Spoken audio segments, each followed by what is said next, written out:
As the earthquake struck, people in Banda Aceh fled from buildings and spilled onto the streets. The earth shook for over a minute. Then shock turned to panic that a tsunami might strike, prompting a rush to get to a higher ground. The streets became clogged with cars and people. The US Geological Survey measured the quake at 8.6 magnitude. It hit 20 kilometres below the ocean floor.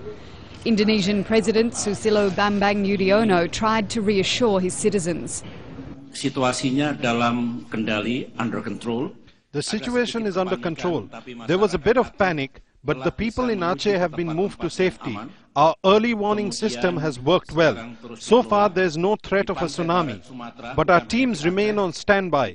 I've ordered the National Agency for Disaster Management to fly to Aceh immediately to make sure everything is under control. Strong aftershocks continued throughout the region and people remained on alert.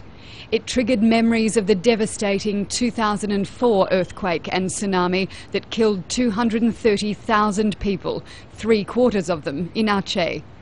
This time hospitals treated injuries, but there were no reports of deaths. Tsunami disaster alert systems put in place after the 2004 disaster swung into action and warnings were issued across the Pacific Rim. In India, buildings were evacuated and tsunami alerts issued in the southern states. Thailand placed 6 provinces on alert. Buildings were evacuated as a precaution and people moved to a higher ground. On the holiday island of Phuket, patients were moved from hospitals.